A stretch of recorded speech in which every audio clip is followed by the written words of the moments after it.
Hello, welcome to day 14. ഇന്ന് നമ്മൾ പഠിക്കാൻ പോകുന്നത് ലാംഡ ഫംഗ്ഷൻസിനെ പറ്റിയിട്ടാണ്. പൈത്തണിലെ അനോണിമസ് ഫംഗ്ഷൻസ് ആണ് ലാംഡ ഫംഗ്ഷൻസ്. അതായത് പേരില്ലാത്ത ഒരൊറ്റ എക്സ്പ്രഷൻ മാത്രം അതിൻ്റെ ബോഡിയിലുള്ള ഫംഗ്ഷൻസ് ആണ് ലാംഡ ഫംഗ്ഷൻസ്. നമുക്ക് ചെയ്ത് തന്നെ പഠിക്കാം അല്ലേ. അപ്പോൾ ഞാനിവിടെ ഡേ 14 എന്ന് പറഞ്ഞിട്ടൊരു ഫോൾഡറും 3 empty ഫയൽസും ക്രിയേറ്റ് ചെയ്തിട്ടുണ്ട്. നമ്മൾ സാധാരണ ഫംഗ്ഷൻസ് ഡേ 6 ഡിസ്കസ് ചെയ്തപ്പോൾ അത് കണ്ടിട്ടില്ലെങ്കിൽ ആ വീഡിയോ കണ്ടിട്ട് തിരിച്ചു വരാം. നമ്മൾ പറഞ്ഞു DF ഫംഗ്ഷൻ നെയിം പിന്നെ ഫംഗ്ഷൻ്റെ ബോഡി ഇങ്ങനെയാണ് ഫംഗ്ഷൻ ഡിഫൈൻ ചെയ്യാന്ന്. ലാംഡ ഫംഗ്ഷന് പേരില്ല, അതുകൊണ്ട് ലാംഡ ഫംഗ്ഷൻ്റെ സിൻടാക്സ് എങ്ങനെയാണ് വരിക എന്ന് വെച്ചാൽ ലാംഡ എന്നൊരു കീവേഡ്, അത് കഴിഞ്ഞ് ആർഗ്യുമെൻറ്റ്സ്, ഒരു കോളൻ, പിന്നെ എക്സ്പ്രഷൻ. ഇതാണ് ലാംഡ ഫംഗ്ഷൻ്റെ സിൻടാക്സ്. ഈ ലാംഡ എന്ന് പറയുന്നത് ഫംഗ്ഷൻ്റെ പേരല്ല, അത് കീവേഡാണ്.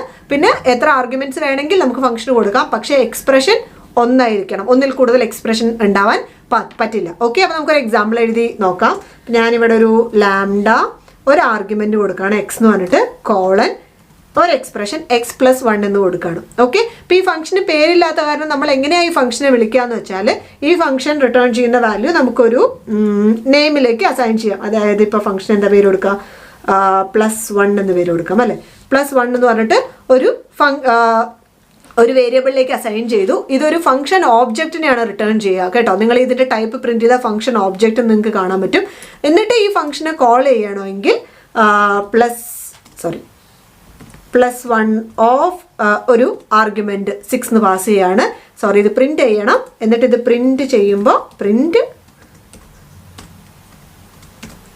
+1 ഓഫ് 6 എന്ന് പ്രിൻറ്റ് ചെയ്താൽ റൺ ചെയ്യുമ്പോൾ 7 എന്ന് വരും. അതായത് ഈ ആർഗ്യുമെൻറ്റ് 6 ആണ്, 6+1 ആണ് സംഭവിക്കുന്നത്. ഇങ്ങനെയാണ് ലാംഡ ഫംഗ്ഷൻ വർക്ക് ചെയ്യുന്നത്. ഇനി ഈ ആർഗ്യുമെൻറ്റ് ഒരെണ്ണം ആണെന്നില്ല, ഒന്നിൽ കൂടുതൽ ആർഗ്യുമെൻറ്റ് നമുക്ക് കൊടുക്കാം. നമുക്കൊരു എക്സിന് പകരം x,y എന്ന് 2 ആർഗ്യുമെൻറ്റ് കൊടുക്കാം. ഈ 2 ആർഗ്യുമെൻറ്റ് വെച്ചിട്ട് ഞാനൊരു എക്സ്പ്രഷൻ സം ഓഫ് 2 നമ്പേഴ്സിനുള്ളൊരു എക്സ്പ്രഷൻ x+y എന്ന് എഴുതുകയാണ്. അപ്പോൾ ഞാനിവിടെ 6ഉം ഒരു 5ഉം പാസ് ചെയ്യുകയാണെങ്കിൽ എന്ത് വരും, റൺ ചെയ്യുമ്പോൾ 11 എന്ന് വരും. 6+5. ഓക്കെ, അപ്പോൾ എത്ര നമ്പർ ഓഫ് ആർഗ്യുമെൻറ്റ്സ് വേണമെങ്കിൽ പാസ് ചെയ്യാം, പക്ഷേ എക്സ്പ്രഷൻ എന്തായിരിക്കണം, സിംഗിൾ എക്സ്പ്രഷൻ ആയിരിക്കണം. ഇനി ഈ എക്സ്പ്രഷൻ സിംഗിൾ ആണെങ്കിലും ഇത്ര സിമ്പിൾ ആവണമെന്നില്ല. അതായത് നമുക്ക് കുറച്ചും കൂടെ കണ്ടീഷണൽ സ്റ്റേറ്റ്മെൻറ്റ്സ് ഒക്കെ വെച്ചിട്ടുള്ള എക്സ്പ്രഷൻ എഴുതാവുന്നതാണ്. അതെങ്ങനെയാണെന്ന് കാണാൻ ഞാനിവിടെ ലാംഡ ഈവൻ ഓഡ് .py എന്നൊരു ഫയൽ ക്രിയേറ്റ് ചെയ്തിട്ടുണ്ട്. ഒരു നമ്പർ ഈവൻ ആണോ ഓഡാണോ എന്ന് നോക്കാനുള്ള പ്രോഗ്രാം നമുക്ക് ലാംഡ ഫംഗ്ഷൻ ഉപയോഗിച്ച് എഴുതാം. അതെങ്ങനെ എഴുതാമെന്ന് വെച്ചാൽ ലാംഡ നമ്പർ വേണം നമുക്ക്. അപ്പോൾ n എന്ന് പറഞ്ഞിട്ട് ഒരു നമ്പർ കോളൻ, ഈ നമ്പർ ഓഡാണോ ഈവൻ ആണോ എന്ന് ചെക്ക് ചെയ്യണം. അതിന് നമ്മൾ എങ്ങനെയാണ് എക്സ്പ്രഷൻ ഒറ്റ ലൈനിൽ എഴുതാമെന്ന് വെച്ചാൽ അതിനുള്ള എക്സ്പ്രഷൻ നമ്മൾ എങ്ങനെയാണ് ഒറ്റ ലൈനിൽ എഴുതാമെന്ന് വെച്ചാൽ even if n%2 = 0 else odd.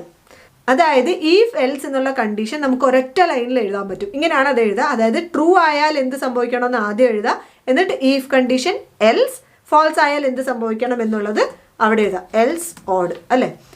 ഇനി ഇതിനെ നമ്മൾക്കൊരു ഓബ്ജക്റ്റിലേക്ക് അസൈൻ ചെയ്യണം. ഈവൻ ഓഡ് എന്ന് കൊടുക്കാം, = ലാംഡ ഇത് കൊടുക്കാം. ഓക്കെ, ഞാൻ ഒന്ന് റീഫോർമാറ്റ് ചെയ്യട്ടെ.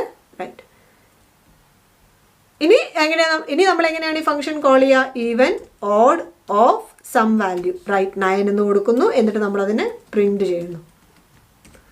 ഓക്കെ, പ്രിൻറ്റ് ചെയ്യുമ്പം 9 ഓഡ് എന്ന് വന്നു. ഇനി നമ്മളൊരു 78 കൊടുത്താൽ ഈവൻ എന്ന് വരും. ഓക്കെ, അപ്പോൾ ഈ ഫംഗ്ഷൻ റിട്ടേൺ ചെയ്യുന്നത് ഈവൻ അല്ലെങ്കിൽ ഓഡ് എന്ന് പറഞ്ഞിട്ടുള്ള സ്ട്രിങ്സ് ആണ്, ബേസ്ഡ് ഓൺ ഈ if condition. Right, even odd എന്നുള്ള സ്ട്രിങ് ഈ ഫംഗ്ഷൻ റിട്ടേൺ ചെയ്യും. അതാണ് നമ്മളിവിടെ കോൾ ചെയ്യുമ്പം ഇത് പ്രിൻ്റ് ആക്കുന്നത്. ഇപ്പോൾ ലാംഡ ഫംഗ്ഷൻ എങ്ങനെയാണ് വർക്ക് ചെയ്യുന്നത് മനസ്സിലായെന്ന് വിചാരിക്കുന്നു. ഒരൊറ്റ ലൈനിൽ നിങ്ങൾക്ക് എങ്ങനെ എക്സ്പ്രഷൻ എഴുതാൻ പറ്റുമോ അങ്ങനെയൊക്കെ എഴുതിയിട്ട് നിങ്ങൾക്ക് ലാംഡ ഫംഗ്ഷനെ വർക്ക് ചെയ്യിപ്പിക്കാവുന്നതാണ്.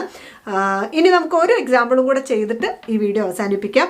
അതുപോലെ തന്നെ ഈ ലാംഡ ഫംഗ്ഷൻ സോർട്ടിങ്ങിൽ ഉപയോഗിക്കാം. ഇപ്പം ഞാനൊരു ലിസ്റ്റ് ക്രിയേറ്റ് ചെയ്തിട്ടുണ്ട്. ലിസ്റ്റ് ഓഫ് ട്യൂപ്പിൾസ് ആണ്. ഓരോ ട്യൂപ്പിളും ഒരാളുടെ പേരും അയാളുടെ മാർക്സും ആണ്. അപ്പോൾ എനിക്ക് ഈ ലിസ്റ്റ് ഓഫ് ട്യൂപ്പിൾസിനെ സോർട്ട് ചെയ്യണം, ബേസ്ഡ് ഓൺ മാർക്സ് സോർട്ട് ചെയ്യണമെന്ന് വിചാരിക്കുക, അല്ലെങ്കിൽ ബേസ്ഡ് ഓൺ നെയിം സോർട്ട് ചെയ്യണമെന്ന് വിചാരിക്കുക. ഞാൻ എന്താ ചെയ്യാന്ന് വെച്ചാൽ marks.sort എന്ന് പറഞ്ഞിട്ട് ഒരു മെത്തേഡ് ഉണ്ട് ലിസ്റ്റിൽ. ഓക്കെ, list.sort എന്ന് പറഞ്ഞിട്ട് അതിന് കീ എന്ന് പറഞ്ഞിട്ട് ഒരു ആർഗ്യുമെന്റ് നമുക്ക് കൊടുക്കാൻ പറ്റും. അതായത് എന്ത് ബേസിസിലാണ് നമുക്ക് സോർട്ട് ചെയ്യേണ്ടത് എന്നുള്ളത് ഈ കീ ആർഗ്യുമെന്റ് വെച്ച് നമുക്ക് സ്പെസിഫൈ ചെയ്യാം. ഇതൊരു ഫംഗ്ഷൻ ആയിരിക്കും. ഈ ആർഗ്യുമെന്റ് ഒരു കോളബിൾ അല്ലെങ്കിൽ ഒരു ഫംഗ്ഷൻ. ഈ ഒരു function each element of the ലിസ്റ്റിലും അപ്ലൈ ചെയ്യപ്പെടും. Okay, before making the comparison. അതാണ് അതിൻ്റെ ലോജിക്ക്. അപ്പോൾ ഞാൻ ഈ ഫംഗ്ഷൻ ആയിട്ട് നമ്മുടെ ലാംഡ ഫംഗ്ഷൻ ആണ് കൊടുക്കാൻ പോകുന്നത്. ഒരു ലാംഡ ഫംഗ്ഷൻ എന്നിട്ട് അതിൻ്റെ ആർഗ്യുമെൻറ്റ്, എന്നിട്ട് അത് റിട്ടേൺ ചെയ്യുന്ന എക്സ്പ്രഷൻ എന്താണെന്ന് വെച്ചാൽ x(1) എന്നുള്ളതാണ്. അപ്പം ഞാൻ പറഞ്ഞല്ലോ ഈ ഫംഗ്ഷൻ ലിസ്റ്റിലെ ഓരോ എലമെന്റ്സിലും അപ്ലൈ ആവുന്നു. അതിനർത്ഥം ഈ ഒരു ട്രിപ്പിൾ എടുക്കുമ്പോൾ ഫസ്റ്റ് വാല്യൂ രമ എന്നുള്ള വാല്യൂ x(0)യും ഈ രണ്ടാമത്തെ മാർക്ക് എന്നുള്ള വാല്യൂ x(1)ഉമാണ്.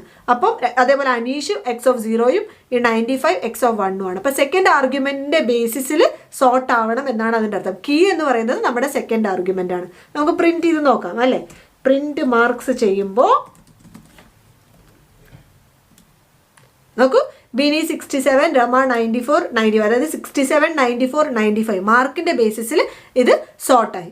റൈറ്റ്, അസെൻഡിങ് ഓർഡറിൽ സോർട്ടായി. x(0) കൊടുത്താൽ എന്താവും, ഫസ്റ്റ് ആർഗ്യുമെന്റ് ആണ് നമ്മുടെ കീ അനീഷ്, ബിനി, രമ, അതായത് ആ പേര് ആൽഫബറ്റിക്കൽ ഓർഡറിൽ സോർട്ടായി. ഇനി നമുക്ക് തിരിച്ച് സോർട്ടാക്കണം എന്ന് വിചാരിക്കുക. മാർക്കിന്റെ ബേസിസിൽ തന്നെ x(1) തന്നെ ഞാൻ കൊടുത്തു, പക്ഷേ ഏറ്റവും കൂടിയ മാർക്ക് ആദ്യം വരണം. ഇപ്പം 67 അല്ലേ ആദ്യം വരുന്നത്. അതിന് ഞാൻ റിവേഴ്സ് = ട്രൂ എന്നുള്ള ഒരു ആർഗ്യുമെന്റ് നമുക്ക് കൊടുത്താൽ റൺ ചെയ്ത് നോക്കുമ്പോൾ അനീഷ് 95, 94, 67 മാർക്കിന്റെ ബേസിസിൽ സോർട്ടായി. ഇനി ലാംഡ ഫംഗ്ഷന്റെ കൂടുതൽ ആപ്ലിക്കേഷൻ നമ്മൾ മാപ്പ്, ഫിൽട്ടർ ആൻഡ് റെഡ്യൂസ് കോൺസെപ്റ്റ്സ് പഠിക്കുമ്പോൾ നമ്മൾ പഠിക്കും. അത് നമുക്ക് അടുത്ത വീഡിയോ ഡേ 15 ആയിട്ട് ചെയ്യാം. വീഡിയോ ഇഷ്ടമായെങ്കിൽ like, share and subscribe. By.